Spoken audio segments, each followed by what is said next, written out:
10 tanda orang yang dengki, jangan berteman dengan orang ini. 1, kalau dia memuji kita berlebih-lebihan. Oh, kamu tuh mantap, tak adalah bandingannya di dunia ini. Kamu yang paling hebat. Itu orang dengki. Sebanyak banyak orang hebat, awak pula yang hebat seluruh dunia. Ya Allah, nampak kali lah dengki. Jangan percaya itu. Ya. Kalau ada orang memuji kita berlebih-lebihan, pasti orang itu orang iri, orang dengki. Yang kedua, dia selalu mengulang-ulang ucapan kita. Ucapan kita dia ulang-ulangnya dalam bentuk yang lain. Sebetulnya dia mengejek itu. Dianggaplah dia itu senang dengan ucapan kita. Bagus ucapan kamu yang itu kemarin tuh, diulang-ulangnya ucapan kita. Itu sebetulnya dia dengki dan iri. Datangnya dari iblis. Jangan berteman dengan orang seperti itu. Hancur kita dibuatnya. Yang ketiga, serba ingin tahu. Ingin tahu aja apa yang kita lakukan. Itu tinggi tingkat keiriannya. Sedikit-sedikit ingin tahu. Kok begitu ya? Banyak serba tahu, ingin tahu. Kalau orang sekarang namanya kepo namanya itu. Kok kepo katanya ya? Serba ingin tahu. Nah, ini orang yang dengki. Yang keempat, orang yang selalu meremeh-remehkan orang lain di hadapan kita. Jadi kita tidak ada, nanti kita yang remehkannya. Oh, apa dia itu ketika diremehkan? Tidak ada itu, tidak betul itu. Diremehkan orang tidak betul. Kita di depan dia nggak diremehkannya, orang lain diremehkannya. Begitu kita berangkat, nggak ada, kita yang diremehkannya. Itu anak buah iblis itu. Dia suka meremehkan dengan berbagai-bagai cara. Bisa dengan bercanda, bergurau, bikin lucu-lucu, bikin humor.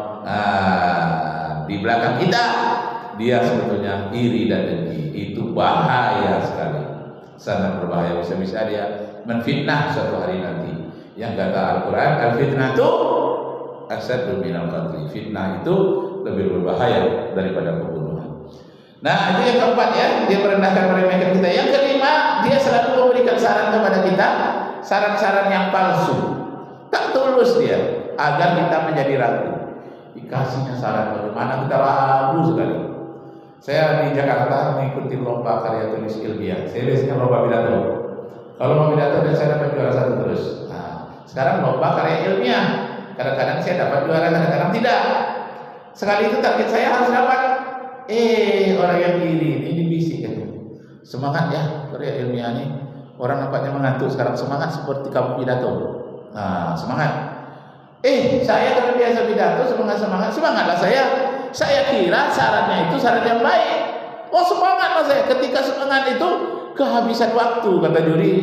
Habis waktunya. Karena kalau terlalu bersemangat karya ilmiah itu waktu habis. Akhirnya tak dapatlah saya. Dia senang hatinya. Saran saya dilakukan oleh Pak Rakib katanya. Akhirnya gagal dia. Ya Allah.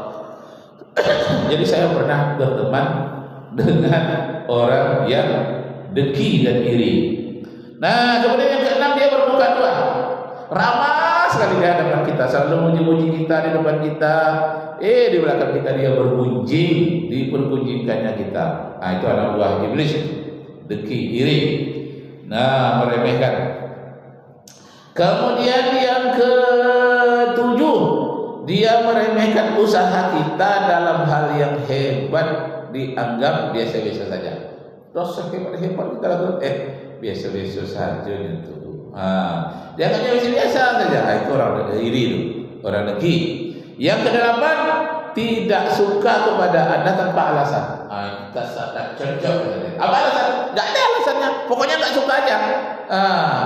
Pernah pula dia cerita tuh, saya ini bagaimana lihat orang ini apa saja, muak saja lihat saya. Apa salah? Tidak, saya sendiri pun tidak tahu. Apa salah orang?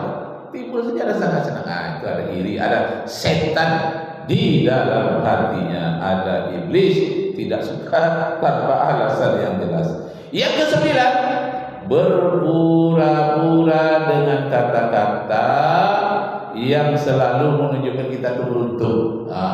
Beruntung Pak, luar biasa itu Pak, beruntung ini katanya, padahal kita rugi.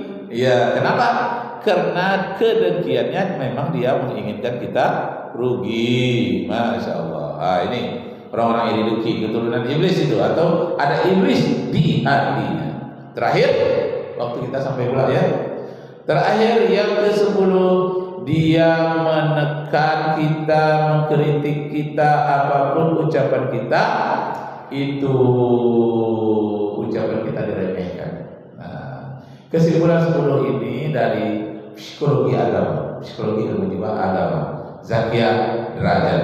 Nah, itu Pak Asbi itu tahu tuh bukunya, wajib itu Fakultas Tarbiyah kami tahun 80 masuk. Kalau saya tahun 80 masuk IAIN, ketemu buku Zakia Derajat, ada psikologi agama. Diteliti itu bagaimana sifat-sifat orang yang dengki, dan itu dirumuskan dalam 10 sifat. Sampai waktu kita, semoga Allah Subhanahu wa taala meridai kita. Mohon maaf lahir dan batin, tak lama lagi kita memasuki bulan suci Ramadan. Arju minkum afwan, kepada Anda semua saya mengucapkan mohon maaf. Arju minkum afwan. Iya, tanggal 1 ya.